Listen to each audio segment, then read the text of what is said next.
आता बातमी आहे राहुरीच्या पोटनिवडणुकीची। शरद पवारांच्या राष्ट्रवादीचे नेते प्राजक्त तनपुरे यांनी ऐनवेळी लढण्यास नकार दिला। पण आता स्वतःच्या पक्षाच्या उमेदवाराचा प्रचार करण्यावरून ही सस्पेन्स कायम आहे। कार्यकर्त्यांशी बोलणार असं तनपुरे म्हणाले, पण भाजपच्या धमकीमुळे तनपुरेंनी माघार घेतल्याची टीका संजय राऊतांनी केली।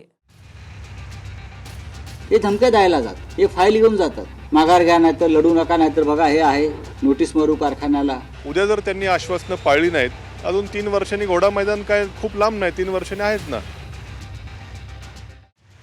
राहुरीत पवारांच्या राष्ट्रवादीचे प्राजक्त तनपुरेंवर संजय राऊतांनी मोठा आरोप केला।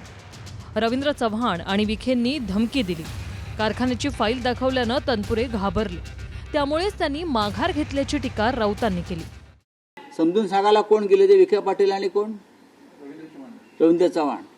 किती मोठे क्रांतिकारक आहे, स्वातंत्र्य चळवळीतले सेनानी आहेत का? आणि तनपुरे सुद्धा काय महान सामाजिक कार्यकर्ते आहेत का? हे काय समजून सांगणार? हे धमक्या द्यायला जातात, हे फाईल घेऊन जातात, माघार घ्या नाही तर लढू नका, नाही तर बघा हे आहे नोटीस मारू कारखान्याला। जे या धमक्याने घाबरतात ते मागे जातात। नाहीतर तुम्ही राजकारण करू नका, तुम्ही भाजपचे गुलाम म्हणून आयुष्यभर जगा।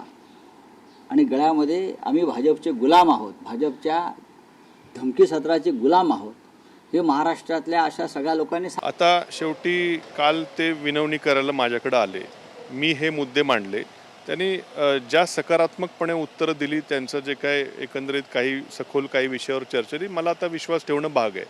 उद्या मी माझ्या आमदारकीचा त्याग करतोय, माझ्या निवडणुकीचा ह्याचा त्याग करून मी ह्या आश्वासनांवर विश्वास ठेवला। उद्या जर त्यांनी आश्वासनं पाळली नाहीत, अजून 3 वर्षांनी घोडा मैदान काय खूप लांब नाही, 3 वर्षांनी आहेत ना। त्यावेळेस लोकांना काय जर खोटी आश्वासनं असतील तर लोक त्यावर निर्णय घेतील त्यावेळेस। संजय राऊत, स्वातंत्र्य सैनिकांची भाषा करण्याचा अधिकार तुम्हाला उरलेला नाही, कारण तुम्ही लुटारू सैनिक आहात। हे महाराष्ट्राने बघितलंय। महाराष्ट्राची लूट केली, मुंबईची लूट केली, पत्राचाळीची लूट केली। त्यामुळे संजय राऊत हे स्वतः लुटारू सैनिक आहेत। आमचे रवींद्र चव्हाणजी असतील, राधाकृष्ण विखे पाटील असतील, यांनी प्राजक्त तनपुरे यांची चर्चा केली, संवाद साधला आणि त्यांना भारतीय जनता पार्टीला पाठिंबा देण्यासाठी विनंती केली आणि ती विनंती प्राजक्त तनपुरे यांनी मान्य केली। राहुरीच्या पोटनिवडणुकीत भाजपच्या अक्षय कर्डिलेंच्या विरोधात पवारांच्या राष्ट्रवादीकडून प्राजक्त तनपुरेंनी लढण्यास नकार दिला। त्यामुळे ऐनवेळी गोविंद मुकाटेंना उमेदवारी देण्यात आली। तर मतदारसंघातील कामं करण्याचं आश्वासन मुख्यमंत्री फडणवीस आणि भाजपचे प्रदेशाध्यक्ष रवींद्र चव्हाण यांनी दिल्याचं तनपुरेंचं म्हणणं आहे। त्यामुळे न लढण्याचा निर्णय केला। पण आता पक्षाचे उमेदवार गोविंद मुकाटेंचा प्रचार करणार का, या प्रश्नावर मात्र तनपुरेंनी कार्यकर्त्यांशी बोलून निर्णय करणार असं म्हटलंय। नाही, आता हा माझ्या पुढं खरं मोठा प्रश्न पेच आहे, कारण की काल मला माहीत नव्हतं की पक्ष दुसरा उमेदवार देणार आहे, याची काल मला खूपशी काय कल्पना नव्हती।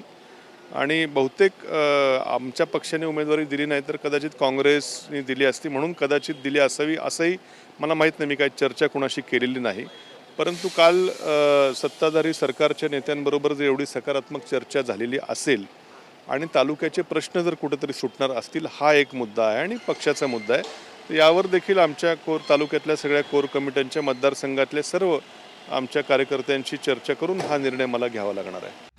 प्राजक्त तनपुरेंनी भाजपची मदत केल्यानं ते आता भाजपच जाणार असून महिनाभरात होणाऱ्या विधान परिषदेवर संधी मिळणार असल्याची चर्चा आहे। पण भाजपत जायचं असतं तर याआधीच गेलो असतो, असं प्राजक्त तनपुरेंचं म्हणणं आहे। राजकीय वर्तुळात अशा चर्चा रंगतात की लवकरच प्राजक्त तनपुरे हे भाजपमध्ये दिसतील, भाजपमधनं विधान परिषदेचे आमदार दिसतील।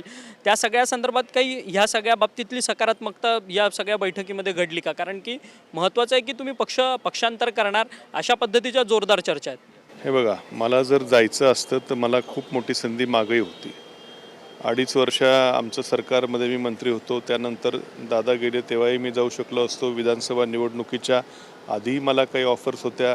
आताही आमचं या ठिकाणी हे नवीन सरकार येऊन 1.5 वर्ष झालेलं आहे, तो काही विषय नाही काय। त्यामध्ये काल कुठलाही राजकीय पक्षप्रवेश वगैरे अशी काही कुठली चर्चा झालेली नाही। राहुरीच्या पोटनिवडणुकीत मुख्यमंत्र्यांच्या एका फोनमुळे सामना फिरल्याचं बोललं जातंय, कारण प्राजक्त तनपुरे मैदानात असते तर अटीतटीची लढाईची शक्यता होती। त्यातच तनपुरे त्यांच्याच पक्षाचे उमेदवार गोविंद मुकाटेंचा प्रचारही करणार नाही असंच दिसतंय। अक्षय मंकनीसह ब्युरो रिपोर्ट, TV9 मराठी।